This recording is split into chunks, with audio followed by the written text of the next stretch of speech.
جاتے. اللہ کہتا ہے وَإِن كُلُّ ذَلِكَ لَمَّا مَتَاعُ الْحَيَاةِ الدُّنْيَا.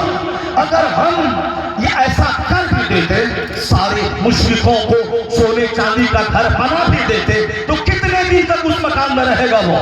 کتنے دن تک سونے چاندی کے گھر میں رہے گا؟ 70 80 90 سال 100 سال کے اندر ہی اس سے تو پھر مر کر میرے پاس آنا ہے, پھر میں تو بتا دوں گا کہ دنیا میں تو کیسے جیا, کیا کیا, پھر اچھے کام کرنے والوں کے کیا بدلہ ہے اور برے کام کرنے والوں کا کیا بدلہ ہے, وہ تو میرے پاس آئے گا. 70 80 سال کے بعد کی زندگی ہی میں اس سونے چاندی کے مکان سے تھوڑا سا فائدہ حاصل کرے گا. اللہ کے نزدیک وہ ایک قطرہ پانی ہے. آقا علیہ السلام فرماتے ہیں کہ تم میں سے کوئی اپنی انگلی سمندر میں ڈال دے, فَلْيَنْظُرْ بِمَا تَرْجَعُ, پھر وہ انگلی نکال کے دیکھے کہ کتنا پانی لے کے انگلی لوٹی ہے. آقا فرماتے ہیں, مسلم شریف کی حدیث میں آیا ہے کہ آقا فرماتے ہیں کہ اپنی انگلی سمندر میں ڈال, پھر انگلی نکال اور دیکھ کتنا پانی لگا ہے, 4-5 قطرے پانی.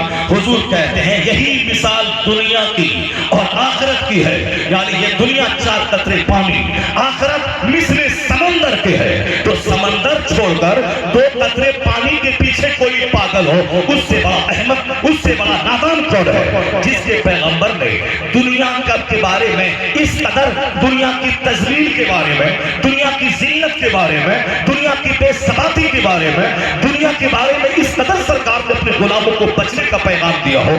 اگر مصطفیٰ کا غلام اس دنیا کی وجہ سے کفر کے قریب پہنچ جائے, اس دنیا کی وجہ سے مسجدیں ویران کر دے, اس دنیا کی محبت میں مدرسوں میں پڑھانا بچوں کو چھوڑ دے, اس دنیا کی محبت میں وہ حرام خوری میں گردن تک لطمت ہو جائے, کس قدر افسوس کی بات ہے. آقا نے کہا تھا کہ یہ دنیا کیا ہے, تمہارے نزدیک ایک قطرہ پانی کی ہے. دنیا کی چیزوں پہ لعنت کی گئی ہے, الا ذکر اللہ وما والا اور عالم اور متعلم. ایسا فرماتے ہیں دنیا کی ساری چیزوں پہ لعنت کی گئی ہے. یہ دنیا تباہ کرنے والی, یہ دنیا بڑے بڑے عابدوں کو تباہ کرنے والی, بڑے بڑے زاہدوں کو تباہ کرنے والی, یہ دنیا شہد دکھائے زہر پلائے, قاتل ڈائن شوہر کش. یعنی یہ دنیا ہے, قاتل ہے, ڈائن ہے, شوہر کش ہے, شہد دکھاتی ہے, زہر پلاتی ہے. مکانات کی عالم میں ہمیں زہر پلاتی ہے دنیا, خوبصورت بیوی کی شکل میں ہمیں تباہی کے کنار پہ پہنچاتی ہے دنیا.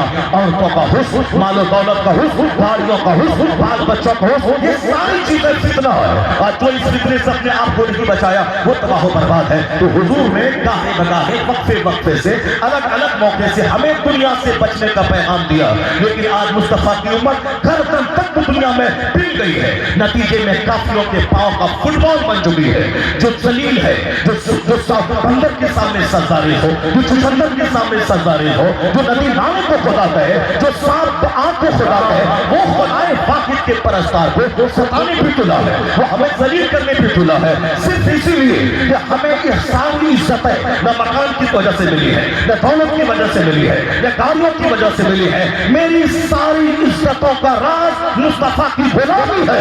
خدا کا وعدہ ہے تو میرے محبوب کا غلام بن جا, جنت وہاں دوں گا, حکومت یہاں دوں گا. نعرہ تکبیر, نعرہ رسالت, عرس امین شریعت, مسلک اعلیٰ حضرت. دنیا نے مجھے ذلیل و خوار کر دیا, دنیا کی محبت نے میرے چہرے سے تازہ چھین لی.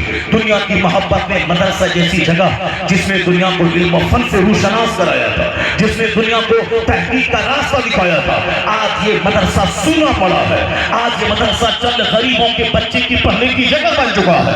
ہمارے سارے مالدار جب تک کو معلوم ہے کہ بادشاہ حق اپنے بچوں کو پہلے عالم بناتا تھا. ہندوستان میں 50 سال چند مہینوں تک شاسن کرنے والا اورنگزیب وہ اسی مدرسے کا پڑھا ہوا تھا, جنہوں نے اپنے زمانے میں علم کو اتنا فروغ دیا تھا کہ فتویٰ ہندیہ جس کی دینی خدمات کا جیتا جاگتا ثبوت ہے وہ اورنگزیب رحمۃ اللہ علیہ. جب ملا احمد جیون کی چپل سیدھی کرتے تھے, مسجد نبوی سے اترتے ہوئے سارا ہندوستان تمنا کرتا تھا کہ کاش میرا بیٹا بھی عالم ہوتا, جو عزت اسے ملی ہے وہ میرے بیٹے کو بھی مل گئی ہوتی.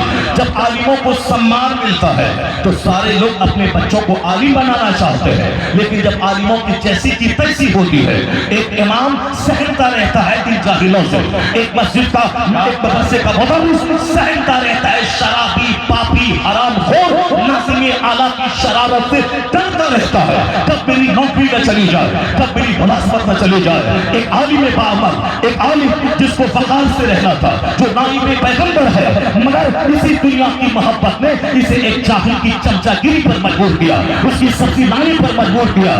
اسی دنیا کی محبت نے اپنا مکان بیچ کر 40 لاکھ روپے رشوت کے حرام طریقے سے اس کو دے کر ملازمت کی بنیاد رکھ رہا ہے. یہی دنیا کی محبت ہے جس نے ہمیں ذلیل اور رسوا کر دیا, جس نے ہمیں روزی کا پہلا دروازہ حرام خوری پر قائم کرنے پر آوازہ کیا. اس لیے مصطفیٰ نے کہا تھا حب الدنیا راس کل خطیہ, دنیا کی محبت تمام برائیوں کی جڑ ہے.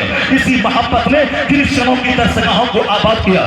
اسی حب دنیا میں ایک ذلیل قسم کا کرسچن وہ ہمارے علاقے میں آتا ہے, کرائے میں اسکول کھولتا ہے, 5 سال کے اندر 100 کمرے کا اسکول بنا لیتا ہے, 50 گاڑیاں دوڑنے لگتی ہے, ہمارے بچے بچوں سے اس کا اسکول آباد رہتا ہے.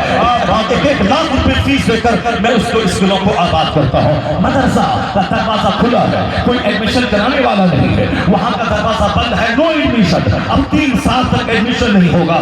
سینٹ زیویئرس میں, سینٹ میری میں, ودیا بہار میں, وہاں صاحب اچھے صاحبان چپو دستار اور سفید ریش کے بچے وہاں لائن لگا کے بیٹھے ہیں کہ اگلے سال بھی تو آنے والے سال میں میرے بچے کا ایڈمیشن اس کرسچن اسکول میں ہو جائے گا, تاکہ انگریزی کی کچھ کتابیں پڑھے گا, فزکس کیمسٹری پڑھے گا, انجینئر ڈاکٹر بنے گا, 4 لاکھ مہینہ کمائے گا, پھر پیٹ کرے گا, اچھا کپڑا پہنے گا, چھوٹا سا گھر لکھنؤ میں خرید لے گا, چھوٹی سی کار خرید لے گا, اس کے بعد پھر مرے گا ایک بیماری, 1 درجن بیماری میں لت پت ہو کر. اور پھر مرنے کے بعد کہاں جائے گا؟ وہاں جائے گا جہاں کا ایک دن 50,000 سال کے برابر ہے. وہاں جائے گا جہاں سدا آگ میں جلنا ہے یا سدا جنت میں رہنا ہے. تو جنت میں وہ نہیں رہے گا جو دنیا میں 24 گھنٹے فزکس پڑھا, جو دنیا میں 24 گھنٹے کیمسٹری پڑھا, جو دنیا میں 24 گھنٹے بایولوجی پڑھا, جو دنیا میں بھول سے بھی قرآن نہیں پڑھا, جو بھول سے نماز نہیں پڑھا, جسے سبحان ربی الاعلیٰ میں کہنا آتا ہو. وہ ساری محنتیں